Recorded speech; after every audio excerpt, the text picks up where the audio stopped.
is going on, everybody? Welcome in to the North End Podcast, episode 121. My name is Zach Graham, your host here in the North End, joined, as always, by my good buddy. He's on record as my best friend.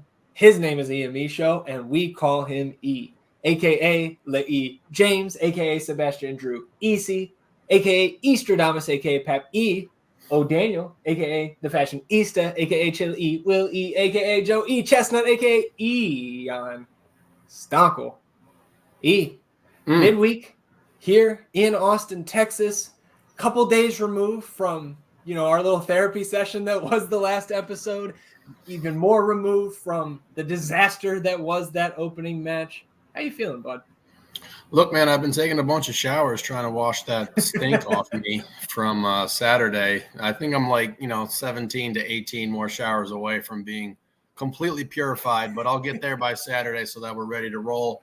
Getting going here pretty late, but, the show must go on. We got this matchup here versus the Sounders, which we have a nice little preview for. I'm looking forward to diving into that with you. Some Austin FC news as well to get into, and, I'm ready. I'm ready for a fresh start. I'm ready for another game one. Okay, we'll treat this as our away opener, and it is our away opener. Yeah. So, jump into the Seattle preview. We've got a rumor to discuss. First, best keeper in the world, last business day, and the nonsense, all of that. But before we get into episode 121, I want to remind you, take 5 seconds if you've got it. Rate, review, and subscribe to the podcast wherever you get your podcast. If you're watching on the YouTube channel, hit the subscribe button. Help us grow the podcast in that manner. You can hit the notification bell to know when a live stream pops up or a new episode goes live. And of course, on this episode, hit that thumbs up button, like the video. Help us battle the YouTube algorithm. Overlords, atone for your sins. Wash yourselves clean in the waters of the North End. And make sure you visit thenorthendpodcast.com. You're going to get a Seattle preview here, but E is on the preview this week. I've read it, going in depth to what we will see on the pitch late Saturday night Central Time. We're also going to make a little change to the timing of some of our nonsense. We'll talk about that later. And of course, you can go to thenorthendpodcast.com. Always access those cap sheets, roster slots, and the like. And we've been seeing, the numbers on the people going to visit those sheets flying, E. So it's put a smile on our face, to be sure, to see that a number of Austin FC fans referencing those pages on the daily. Really, a lot of hard work, a lot of effort went into that, and the fact that the people appreciate it and are utilizing it to expand their knowledge of this team and the league as a whole is fantastic. So keep it up, y'all. So let's talk first, before we discuss our opponent this Saturday, the rumor that started flying around yesterday morning on Tuesday of this week. And that was coming from a number of different sources that I think all branched out initially from an Israeli outlet. And it's talking about Israeli national Celtic winger there in the Scottish Premiership, Liel Abada. Okay. And the gist of this, E, through the multiple sources that I know, we cited a different source than I think our buddies at We Are Austin TV, than Vanilla Mexican, who saw another one. It all kind of became a whirlwind at once. And the most important thing here is that this young player, 22-year-old winger, is Liel Abada, took on an injury rather earlier this season. And then for one reason or another, and of course, I mentioned his nationality.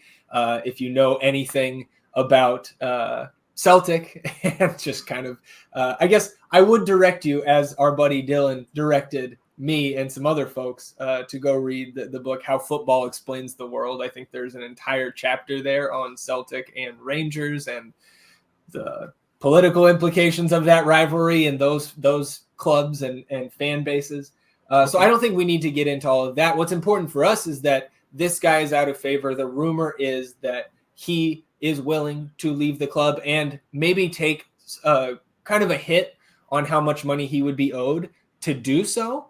And when you get to looking at the stats for this kid, the profile. Abada, again, like I mentioned, he's 22 years old. Mm-hmm. This is a guy who has 21 goals and I think 13 assists for Celtic, and he's 22, right? He had 4 Europa League goal contributions in 500 minutes as a 19-year-old. This is a very promising young player, and just the idea that Austin has mentioned, again, we might be being used here as leverage for a move within Europe, even if it was a loan or what have you.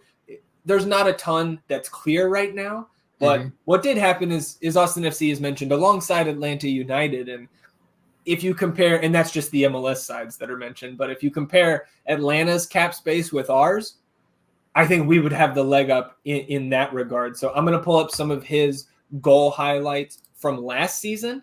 Yep. And give me your thoughts on this. Like, what did you think when you first got the text from me? And obviously we've been looking in a little bit more to this player just because, it is our duty here in the North End. It is our duty indeed. Obviously I hadn't heard of him before you sent me that little rumor mill getting going there with Abada here. You see the tape. He's clearly got the pedigree as a young player, something that we've never had here in Austin. A young dude who is a polished already prospect who can come in and make contributions right away. It would be incredibly exciting to be able to bring him in. I know that the situation right now with Celtic is a little tumultuous, and if it's an opportunity for another club, us hopefully being that club, to capitalize on the fact that he no longer wants to be there and is willing to take a pay cut to get out. We opened up a lot of money precisely for this reason. This is a player that would instantly make a huge impact on our team. And, it's something that I'm not going to get overly excited about until we see a little more, potential smoke there that leads to a fire. But if he eventually comes and this comes to fruition, I don't see how you couldn't be excited about the product that he's going to put there out there on the field for us. Yeah, and I talked to a couple of our buddies who have actually been following Abada through his young career, and They were ecstatic at the possibility. One even went as far to say that he's immediately our best player, which is a tall task when 10 is still on the roster. But again, for people who know more about this player than we do, again, hadn't heard of this guy before Tuesday morning, right? But the profile is certainly there. And I guess any other thoughts for you? We can, I guess, talk about how he might fit in if this were to come to pass. Not really. Definitely that's on my mind as well, because obviously you see him out there on somewhat of a wing position and how he would fit with us. I think that's a good topic to get into. Yeah, I think he's mostly right wing in terms of his positioning. And so obviously we have a number of wingers here, but some of those wingers we have can play on both sides kind of naturally there. So obviously he would be the priority coming in here. The most ideal situation, and I don't know how big of a dream this potentially is, but is buying down Rigoni and getting out from underneath of that and then bringing this dude in. That would be the top tier way to go about this, because we know we got Obi out there on the wing now, who we both are clamoring for him to get some more minutes.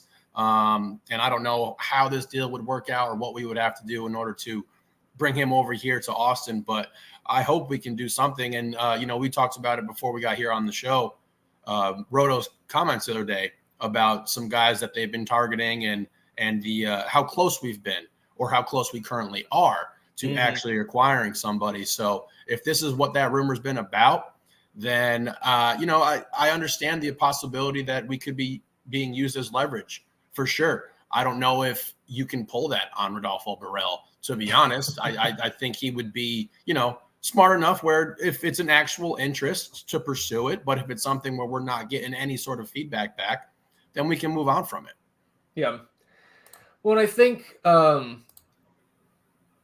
you mentioned, Roto saying last week in the presser, right, that we're very close on another player. I've interpreted that like it would be another summer signing, as we know Dessler will be.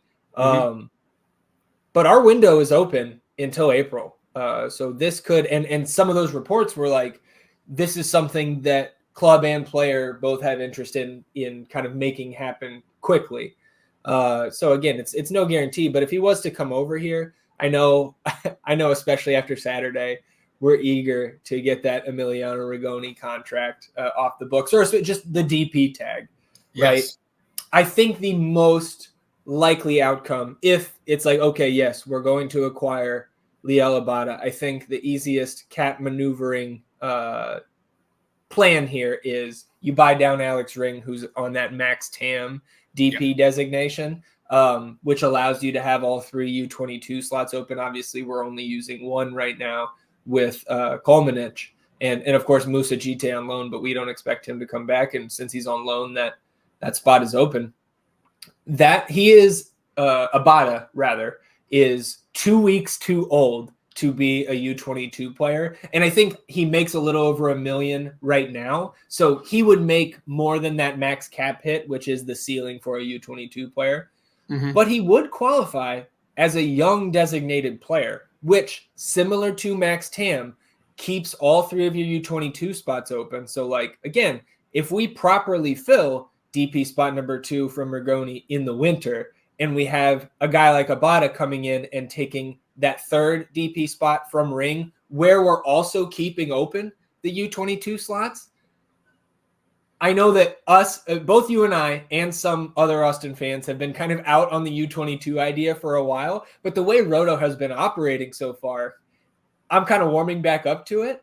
And a young DP, like Alex Ring hits our cap with that, just like any other DP, right? $683K and some change this year. A young DP, if I recall correctly, $200K cap hit, just like a U22.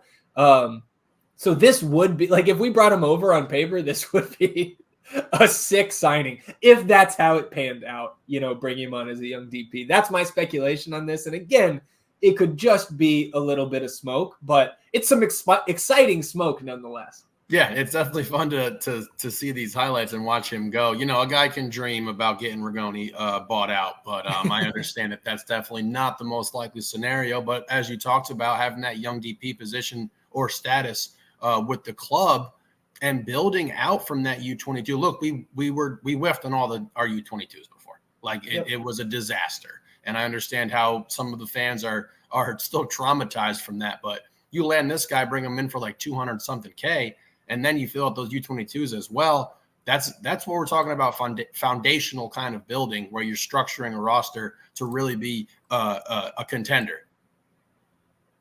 Yeah, so I think that probably does it for our Abada talk. And if we ever bring that up again, it's probably because we've got something concrete to go off of rather than just these rumors from across the pond. We'd be all about it. Yeah. All right. I'll give you a 6.5. Had to stretch that one. Had to stretch it. All right, let's talk about our upcoming opponent, the Seattle Sounders. And like I mentioned earlier, you're on the match preview this week in terms of what will be posted on the northendpodcast.com. So I'll throw it to you to lead our Seattle preview, E. What are we expecting this coming Saturday? Again, 9:30 p.m. Central. It was a lot of fun to do. I had a great time diving into that stuff. I think the thing you're going to have to expect is that they're going to be heavily rotated, potentially formational changes coming up. They had the Rusnak injury right before they had to go play LAFC, which caused them to make some changes to the lineup and the formation as well. No Yamar is huge for them. Coach, it's Schmetzer, right? Yeah, Schmetzer. So he was on record talking about trying to get Pedro de la Vega kind of like unleashed, and that's a name that's continuously popped up here for us. And with Austin, the looming question is, what's up with 10? Is he going to be able to play? We know he doesn't like to play on turf. They just resurfaced this turf for the first time since 2019. So this is a new turf that even their own players are not used to, because now they're actually practicing at the stadium 2 times a week to kind of adjust to how the new field is. So all of that makes me incredibly concerned about the status of Seba going into this matchup. And, we saw what the product looked like when 10 wasn't out there, and it wasn't pretty. And you go up to Seattle with that lineup and lacking the talent, and you're probably going to have a really rough night. Yeah, and it is. I know we are not the only ones. We kind of brought it up briefly, I think, on Sunday night's episode that we've actually had like some pretty good results on the road at Seattle, all things considered, right? The first season, 0-0 draw that was well earned. Yep. Kind of funny that like we got our asses kicked in 2022 when we were, at our best through the history of this club. And then last year, kind of the surprise 2-1 victory there that saw Ethan Finley and Jassy Zardes get on the board. Let me pull up the full injury report for these dudes here, because not only are they out without Rusnak, they are without Stefan Fry, no João Paulo. Rui Diaz also suffered an injury to his ribs in that game. Post-game evaluation said that nothing too serious, nothing very major, but he's not going to practice until Thursday at the earliest. So we'll have to keep an eye on that. Obviously, he's moving up there in age, but this dude is still a fantastic goal scorer and a real threat every time he's on the ball. They went with that 2-forward lineup with Jordan Morris versus LAFC there. And it seemed like they were struggling from the game tape that I watched, some highlights and things like that, struggling with some communication on the back line between Jackson Reagan and Natan. Is it Natan? Yeah, Natan, yes. And that's the first time that they've been paired together. And then you informed me that he's actually dealing with some green card stuff, so they'll be without him as well. Fortunately for them, not so fortunate for us, Arriaga seems to be healthy now and ready to go. So they'll slot him in there. And I mean, you're on record saying that he's the fourth best CB, maybe right behind Alex Ring. On a depth chart. The best fourth CB, in the league. I mean, I just think we know about Yeimar and Reagan, right? Natan was great for San Jose before tearing his ACL to start last year. And Arriaga is I think, starting caliber. At the very worst, he's like a high-end CB3 in this league. So, and maybe he's fallen off over the last couple of years, but they've got reinforcements, and we know that well, right? Yes. The teenagers have terrorized us. The senior players have terrorized us. Maybe we need Austin FC too, maybe in this match, because they took care of Tacoma twice last year. But the big thing for me is no Fry. He is one of the best keepers in the league. The name of the backup is escaping me right now. He's the dude from Russia, right? Moscow. Yeah, Andrew, or I think the guy who started last game was Andrew Thomas, who is American national. Are you sure? I think he's from Moscow, but okay.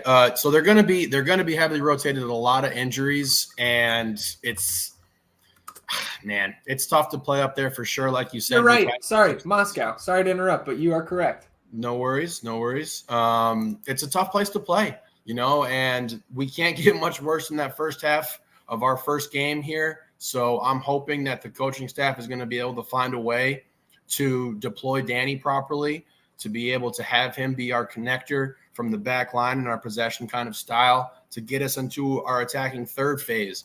And I'm calling for O'Brien and I'm calling for Rubio. I need both of them to start. I know Josh hinted at some potential changes to that lineup going forward, and those are the two most likely candidates for me. Yeah, I mean, I think O'Brien, I'm very confident with you that he gets the start. I'm still less so on Rubio. Yep. I'm not shocked if he starts and plays 60, and that is what I want to happen, right? But I definitely, again, especially with us starting to take on a little water here on the injury report with Seba and Leo, their status is still very much up in the air. If the high performance staff says Rubio can only go 45, then I'm going to trust that, because just like with Driussi, right? Maybe he could go this weekend, but I would hope that we're waiting till he's as close to 100% as he possibly can be, because it's February. I mean, it's going to be March come game day on Saturday, but like the season is so long, and we all know that those soft tissue injuries can linger all season if you don't get them taken care of properly. So, I understand not wanting to push all the chips in right now with these guys, and I'm just hoping that they've been doing their due diligence where it's like, they're in shape and they're ready to go. And, I just think we need some creativity, particularly if 10 is not out there, some offensive firepower, somebody who can get their own shot off and put something on net and challenge this younger keeper. So we'll see. Well, that's something that I was thinking about here, that I don't necessarily think that all the changes would be the new guys. Like, how about this? You and I and plenty of others, right, were less than impressed with Owen's work in Seba's spot, right? He's just not anywhere close to that level, and he's just not to the level that you need to be a solid replacement, I think, at this point. It's a little bit too much for him right now. So we did see Alex Ring play in that spot when you and I traveled with a ton of Austin FC fans up to Frisco last year in that shorthanded match. What if we move Alex Ring to that Seba spot, Danny still behind him at the 8, and put Johan back there at the 6? I think that might be our strongest option here, and I'm not surprised if we see that alignment. I think it could be our strongest option. Those guys just have so much overlapping talent, and it's all really on the defensive side of the ball. Alex, again, after what he did week 1, is just – I don't know how much confidence I have him in that role, but Owen gave us nothing to think that he should be the backup 10 going forward if we're without Seba. And I think Owen would be better utilized in something off the bench where he's coming in for a Johan, or even if you're shifting him over to that right back position where he held his own. So I could see that. And honestly, it might be, if you don't get it, you get the substitutions coming from the new additions this offseason, that might be what we're looking at. I think we can both say, or we're both 100% confident that it's a different 11 by at least one change, right? It has to be. I don't see how it can't be. Like, after that performance, you can't roll that 11 out again. Yeah. So obviously we'll keep an eye on the injury reports for both teams. Coach Smetzer came out, like you mentioned, right? Fry, Yamar, Joe Paulo, which is a huge absence for them. Yes. Rusnak, and now Natan all out. And I'd be surprised if Rui Diaz got out there for anything more than half an hour. And I think if I had to make the call right now, I would say he's probably going to miss. I think that's fair. I'm looking at that injury as kind of maybe a pain tolerance issue regarding the fact that they said that it was nothing major, structural, or anything like that. So I could see him getting some time there, and we know he's a tough dude. But fingers crossed that he's not going to play. I just scrolled all the way to the bottom of your article here, E. Which part? the predictions, because that's what time it is here. Well, look, okay.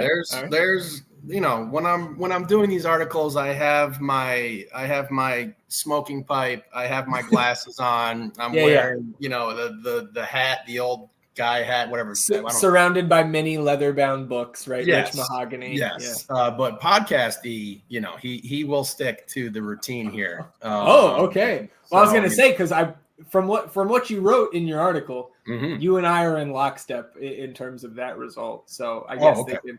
Yeah. I guess I'll go first then. Go ahead. I think this one, and I feel like I'm being a little bit optimistic here too. I have it as a 1-1 draw. I do think we can score on this team with the way that their back line is.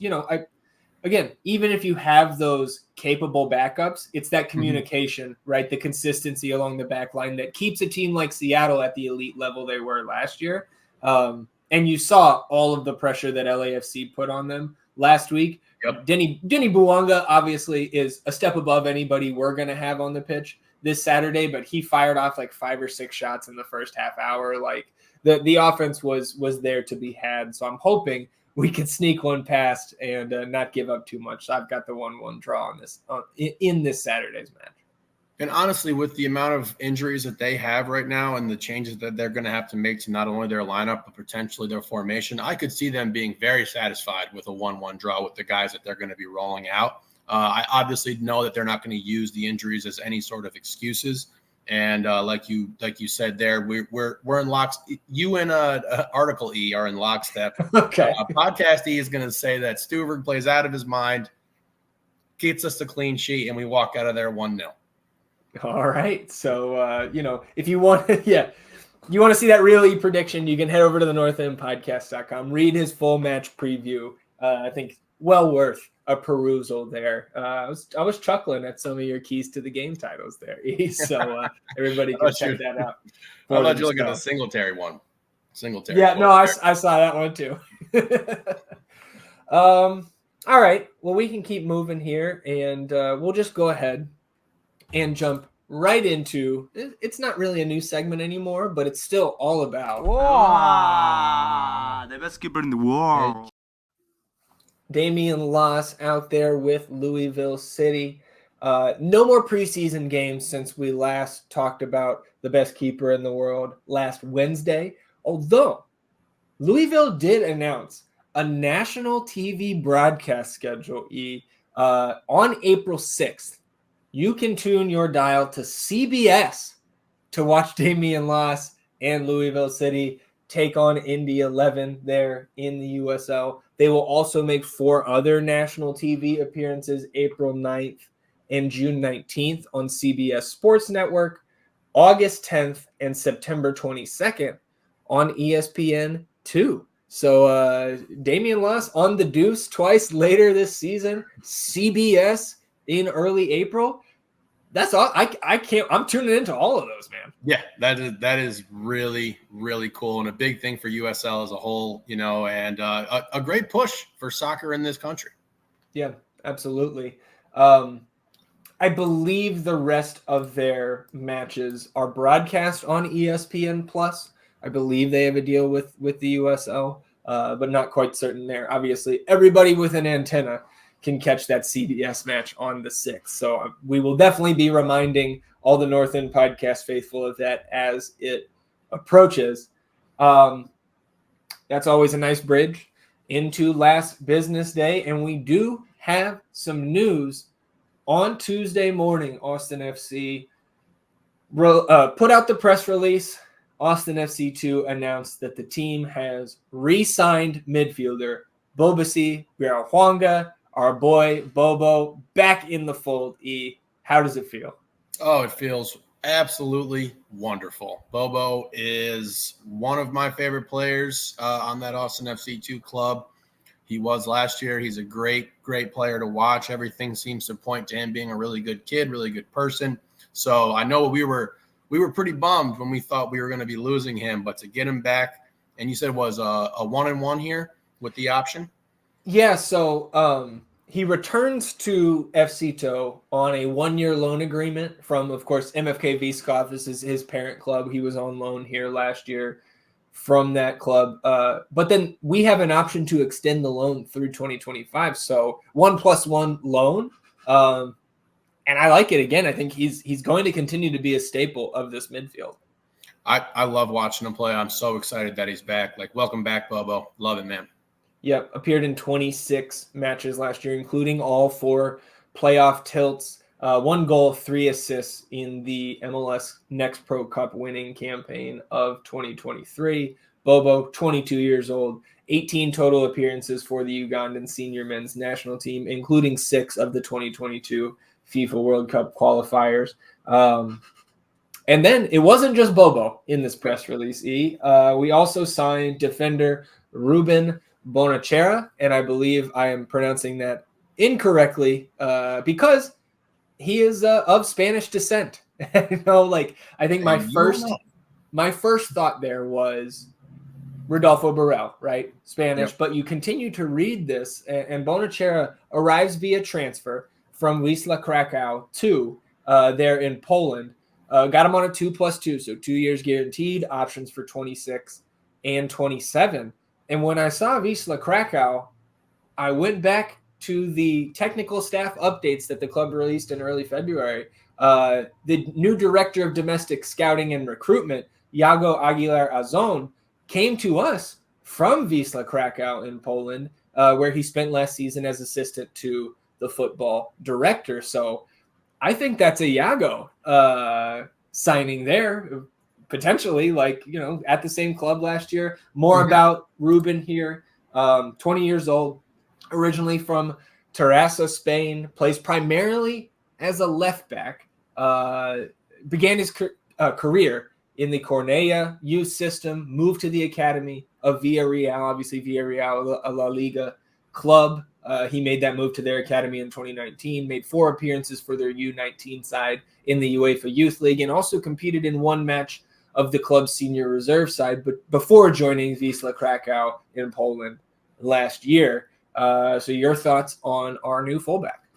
I'm excited about it because, like you said, their connection is there. So we had to have had, up close kind of personal experience with him and getting him over here. You see the length of the deal. They obviously see something in this dude. And we had to retool that back line in particular with the departures that we've had.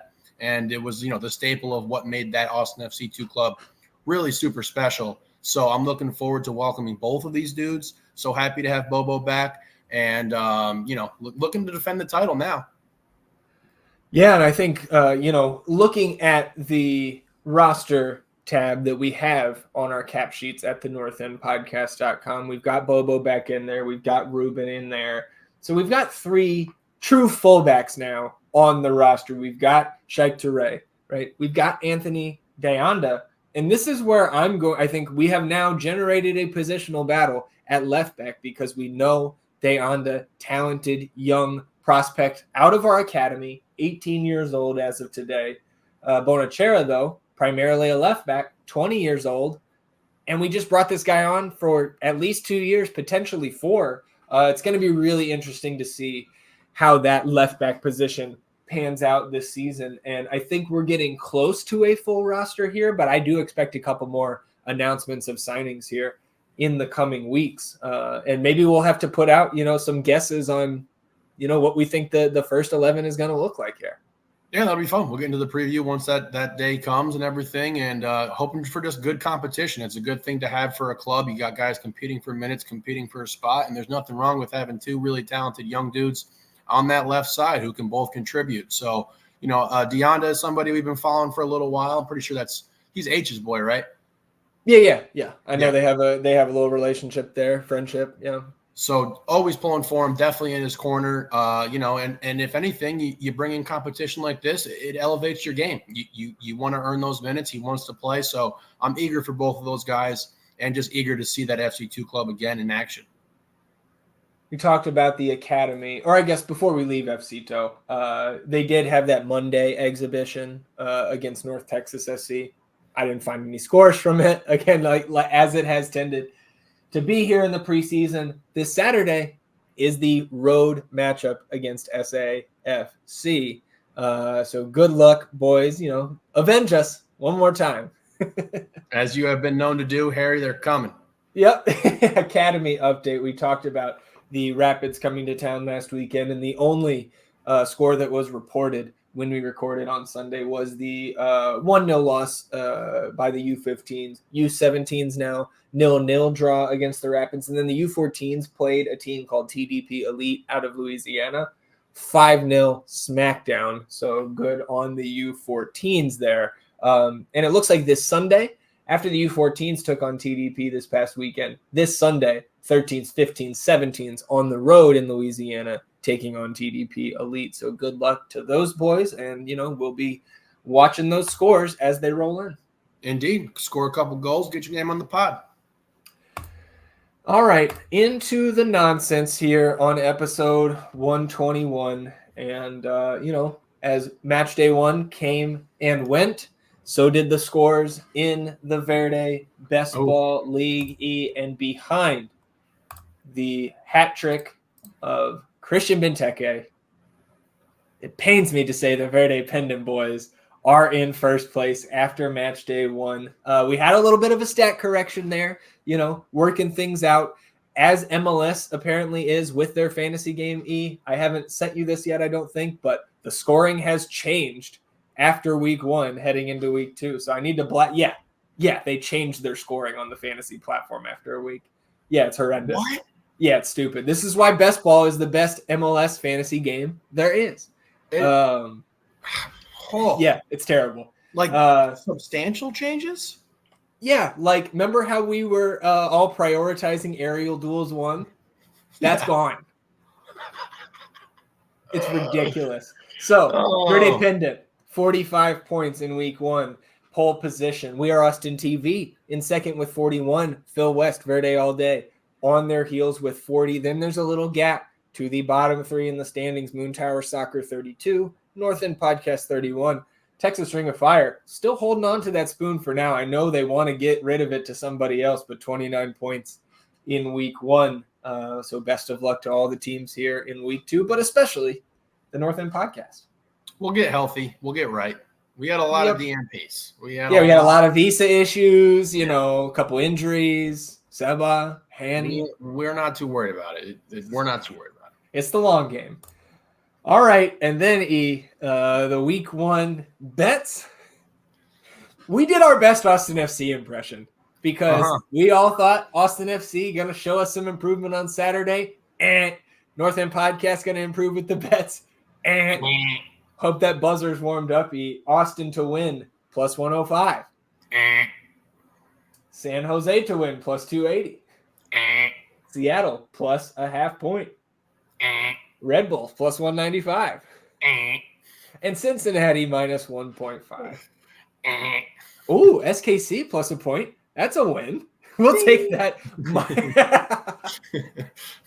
Minus 4.09 units on the week. And just like Austin FC, we're going back. We're watching the tape. We're going back to the drawing board. And we're going to use the new resources, right? Our Diego Rubio and our Hader Obrion and our Guilherme Biru. And we are going to delay our official picks until the injury reports come out on Friday. Who would have thought maybe that could help us? So what we are going to do every Wednesday is continue to talk about the games that we are eyeing.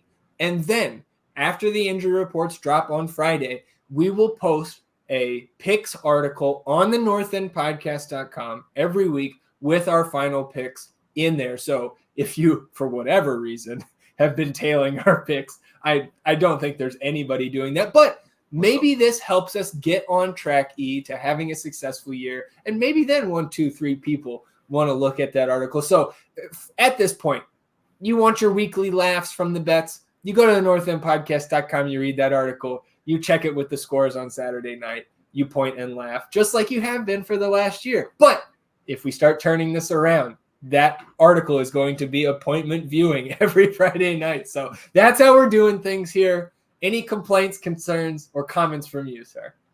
Look, man, we weren't doing ourselves any favors with this original format. We talked about it last year, and we just stayed getting absolutely slaughtered. So I don't think anything couldn't help us at this point, and this should be big. If anything, it gives us a couple more days to be wrong. Yeah, I agree. So a couple spots that we've picked out here. The first one that I'm looking at is the Whitecaps, right? They are in the CONCACAF Champions Cup. But their first round matchup, both legs, were a few weeks before the MLS regular season started, and they had a bye last week.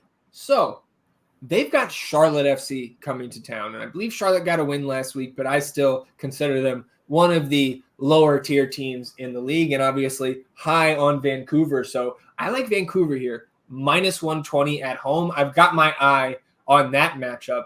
And I know you and I were in agreement on the one that you brought to the table here. Indeed. I'm looking at the New York Red Bulls.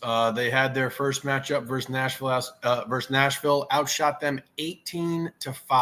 Was able to watch some highlights. They had several shots that just hit the post in the wrong way and ended up not going in. Emil Forsberg is the real deal. This dude is super legit. He is going to be scoring goals. So I'm looking at that one in their upcoming matchup here with Houston, our favorite team to pick on. So we will update that. But this Red Bulls team, they did struggle last year with their performance in regard to finishing those big chances. And that did carry over to this first game. But Forsberg is a different level of player in this league, and they are going to start seeing the benefits of that. So we're looking at that one pretty hard. Yeah, I think those two are probably ones that you will see pop up in our week 2 article on the website. And look, man, I know it is We don't feel great about our team right now. No. But I'm also eyeing the Austin FC pick because we're plus 425 here on the road to win. And I just think with the Seattle injuries, right? Of course, we have injuries as well. Mm-hmm. I don't think either of us consider Seba probable to play at this point. But more than 4-1 feels a little bit long to me. So like that might show up in there as well. And, they might show up every week in there, but this week in particular, you look at plus 425, man, and just the amount of injuries that Seattle is dealing with right now, it just creates some sort of dysfunction with your roster because these aren't dudes who are used to playing together all that often. So I don't hate it. We'll have to keep an eye on the injury report on both sides in particular, and you could see that line move quite a bit if 10 is ready to go and he's going to play. So I don't hate it, and I do foresee that it will be in the Friday report. Yeah, the last honorable mention I have that might show up in the Friday article is Dallas minus 110 at home against Montreal. Dallas, obviously, our San Jose bet in Dallas last week did not come to fruition, and now Musa in practice, Ferreira expected back this week. I think Pomical also getting back out there on the training ground for FC Dallas. So that might show up there as well, but we're never happy about picking our rival to have a good outcome. No, sir. Anything else for you, E, before we get out of here? Oh, wow. Look at that. No, man, just looking forward to watching this game. I hope the Verde and Black Faithful I don't hope. I know the Verde and Black Faithful will be cheering these boys on from afar and some in stadiums. So I'm hoping for a bounce back. We kind of get a lucky break here with these injuries, and I hope everyone enjoys the article that I was able to do. I had a lot of fun doing it. If you need any reference notes on where I'm pulling some of these quotes or referencing some of these humans, just let me know. I'll throw them your way.